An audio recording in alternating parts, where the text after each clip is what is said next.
भगवान का प्राकट्य धरातल पर? क्या आपने कभी सुना है या फिर कभी भगवान को इस धरातल पर अवतरित होते हुए देखा है? नहीं? तो चलिए आज के इस आध्यात्मिक सफर में हम आपको जगत के नाथ भगवान जगन्नाथ के इस पृथ्वी पर अवतरित होने के समय में लेकर चलते हैं, जहां आप भगवान जगन्नाथ के विषय में कुछ ऐसे तथ्य और रहस्य भी जानेंगे जो आपने अभी तक नहीं सुने होंगे। ये पौराणिक कथा इस समय की है जब इस पृथ्वी पर सतयुग के समय का चक्र चल रहा था। एक बार भगवान श्री कृष्ण सो रहे थे। निद्रावस्था में उनके मुख से अचानक निकला राधे। पटरानियों ने इसे सुना। सहज स्त्री भाव से वे सोचने लगी कि हम प्रभु की इतनी सेवा करते हैं, परंतु उन्हें ज्यादा राधा जी का ही स्मरण रहता है। राधा जी के साथ प्रभु के प्रेम का रिश्ता कैसा था? यह अनुराग किस प्रकार का था? प्रभु ने उनके प्रति प्रेम का प्रदर्शन कैसे किया? स्वयं राधा जी भगवान के प्रति प्रेम भाव आखिर कैसे दिखाती थी? रुक्मणी जी एवं अन्य रानियों के मन में ये सब प्रश्न उठने लगे, पर उनकी जिज्ञासा शांत करे कौन? बहुओं को सास और ननंद की याद आई। सभी रोहिणी जी के पास पहुंचे। उनसे राधा रानी श्री कृष्ण के प्रेम व भगवान की ब्रज की लीलाएं सुनाने की प्रार्थना की। बहुओं की जीत पर माता ने कथा सुनाने की हामी तो भर दी, पर एक शर्त रखी। रोहिणी जी ने कहा, सुनाऊंगी तो सही, पर श्री कृष्ण या बलराम को इसकी भनक न मिले, इसका प्रबंध करो।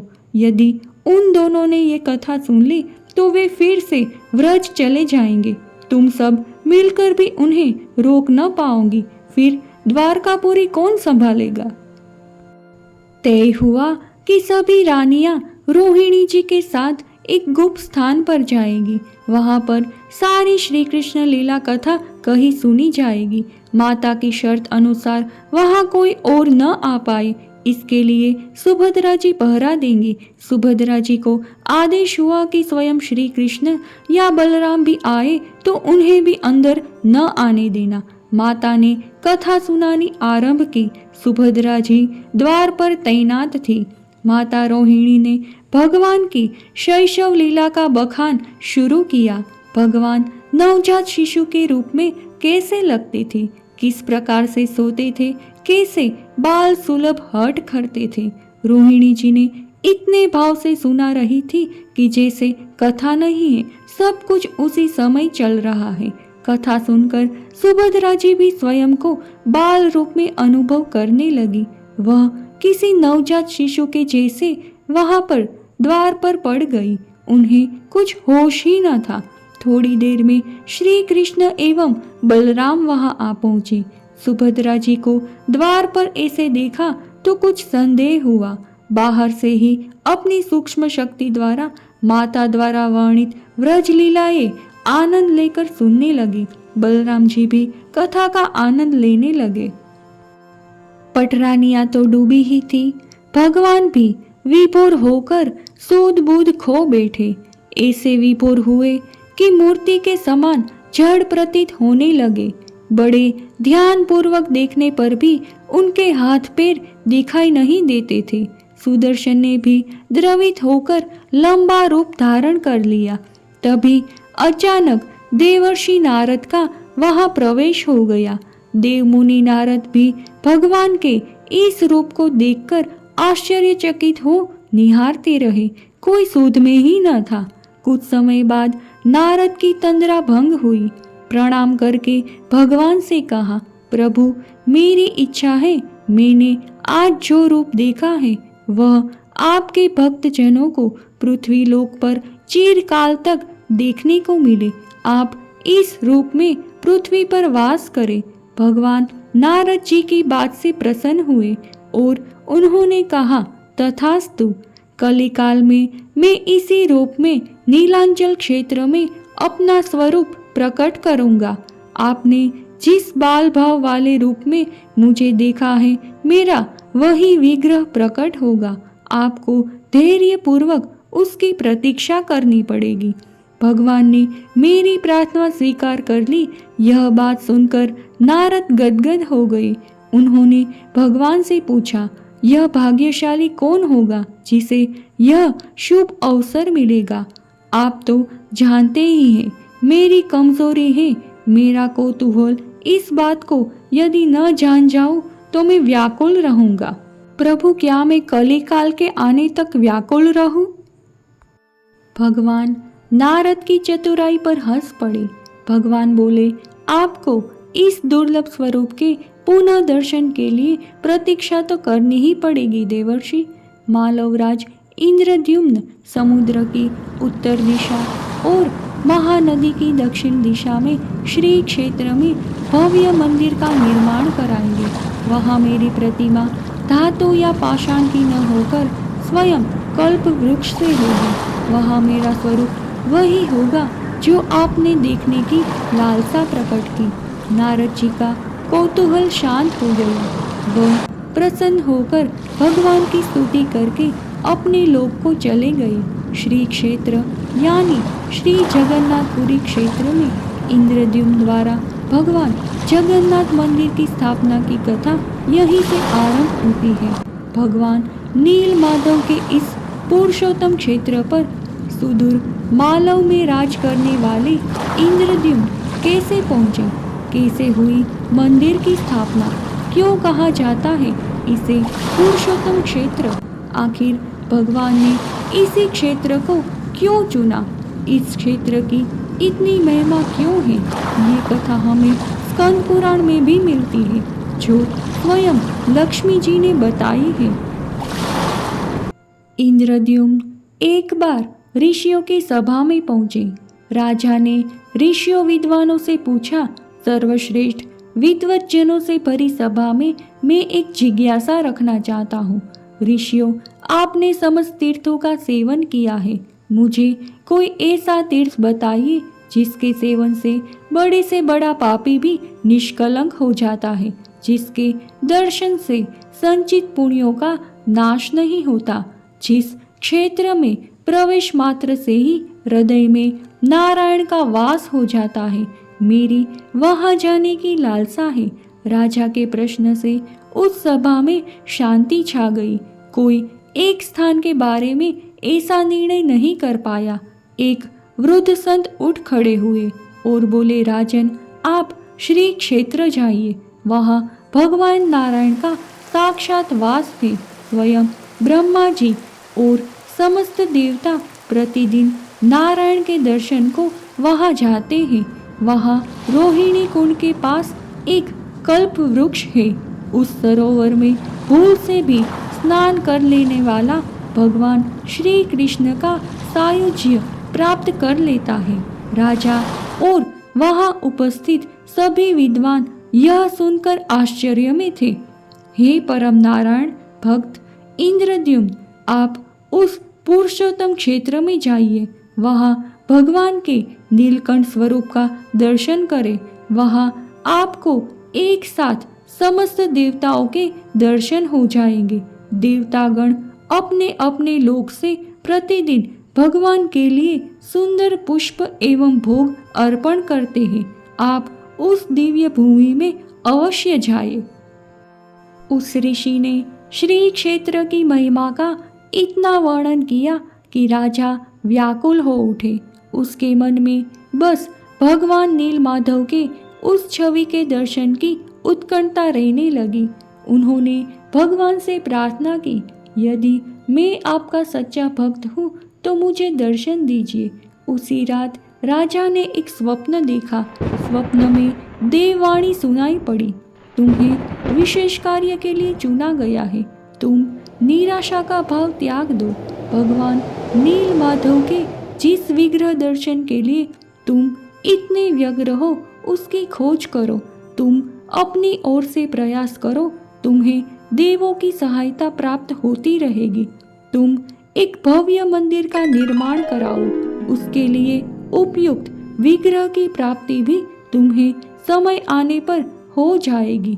राजा ने अपने मंत्रियों पुरोहितों को सारा स्वप्न कह सुनाया। राजपुरोहितों के सुझाव पर शुभ मुहूर्त में पूर्वी समुद्र तट पर एक विशाल मंदिर के निर्माण का निश्चय हुआ। वैदिक मंत्रोच्चार के साथ मंदिर का निर्माण हुआ। सागर तट पर विशाल मंदिर का निर्माण हो तो गया, परंतु भगवान की मूर्ति की समस्या जस की तस थी। राजा ने भगवान से किस स्वरूप को मंदिर में स्थापित करो, उसके लिए मार्ग दिखाने की प्रार्थना की। उसी रात राजा ने फिर एक स्वप्न देखा। सपने में उसे देववाणी सुनाई दी, राजन, यहाँ निकट में ही भगवान श्री कृष्ण का विग्रह रूप है। उस विग्रह के तुम्हारे द्वारा बनाए मंदिर में स्थापना ही विधि का विधान है, वह होकर रहेगा। तुम उस दिव्य विग्रह को खोजने का प्रयास करो, तुम्हें दर्शन मिलेंगे। भगवान का विग्रह कहाँ है, इसका पता लगाने की जिम्मेदारी इंद्रद्युम्न ने 4 विद्वान पंडितों को सौंप दी। उन चारों में एक थे विद्यापति। विद्यापति पूर्व दिशा की ओर चले। कुछ आगे चलने के बाद विद्यापति उत्तर की ओर मुड़े तो उन्हें एक जंगल दिखाई दिया। वन भयावह था।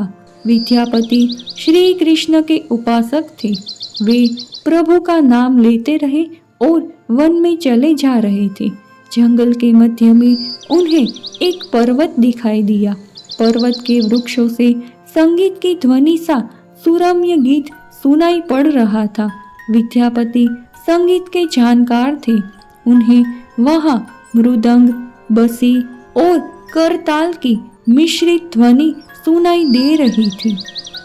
संगीत की लहरियों को खोजते विद्यापति आगे बढ़ चले। वह जल्दी ही पहाड़ी की चोटी पर पहुंच गए। वहां से उन्होंने उस नीलाचल पर्वत और कल्पवट को देखा। भगवान के दर्शन की उनकी उत्कटता और बढ़ गई और आखिर में वे नीलाचल क्षेत्र में पहुंच ही गए। लेकिन वहां का जंगल अत्यंत घनघोर था, जहां से आगे जाने का मार्ग उन्हें नहीं मिल रहा था। उसी क्षण उन्होंने वहां कुछ आवाज सुनी, लेकिन कौन थे वे लोग और क्या बातें कर रहे थे? वास्तव में वे आवाज जिस दिशा से आ रही थी वहां सबर दीपक आश्रम था, जहां सबर जाति के लोग रहते थे और वे सब लोग उस समय भगवान नीलमाधव की लीलाओं की चर्चा कर रहे थे।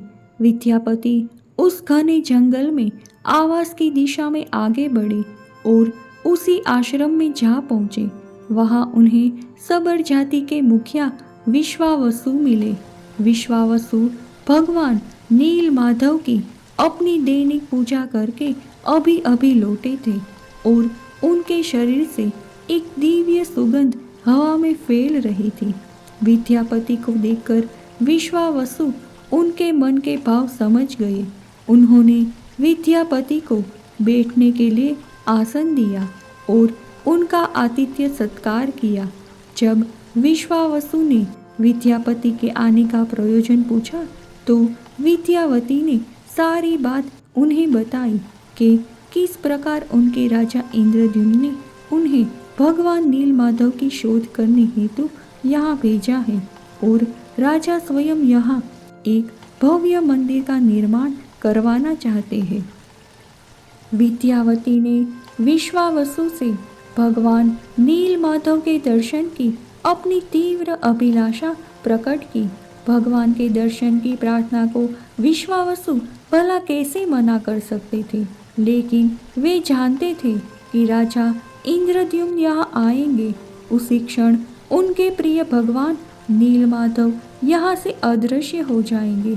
इसीलिए इस शर्त पर विद्यापति को दर्शन करवाने की अनुमति दी कि वे विद्यापति की आंखों पर पट्टी बांधकर उन्हें वहां ले जाएंगे, जिससे कि उन्हें इस स्थान का मार्ग दिखाई ना दे। लेकिन विद्यापति भी बड़े बुद्धिमानी थे। उन्होंने भगवान नीलमाधव के स्थान पर जाते हुए रास्ते में सरसों के दाने गिरा दिए, जिससे कि अगली बार जब वे वहां आए तो उन्हें सरसों के दानों में से उगे पौधे उन्हें नीलमाधव तक जाने का मार्ग दिखाए। आखिरकार दोनों प्रातः काल में रोहिणी कुंड पहुंच गए। उस कुंड में स्नान करके विद्यापति ने भगवान नीलमाधव के दिव्य दर्शन किए। भगवान का अत्यंत तेजोमय स्वरूप देखकर विद्यापति बार बार उनके समक्ष प्रार्थनाएं करने लगे और उन्हें दंडवत प्रणाम करते रहे। कुछ समय बाद वे दोनों वहां से सबल दीपक आश्रम आ गए। अब विद्यापति ने वापस जाकर राजा को ये सारा वृतांत कह सुनाया। विद्यापति द्वारा भगवान नीलमाधव की सफलतापूर्वक की गई खोज से राजा इंद्रद्युम्न अत्यंत प्रसन्न हुए। उन्होंने विद्यापति से उनकी यात्रा और भगवान के दर्शन का विस्तृत रूप से गुणगान सुना। उसी क्षण भगवान के शुद्ध भक्त देवर्षि नारद वहां पहुंचे। उन्हें देखकर राजा अत्यंत भाव विभोर हो गए।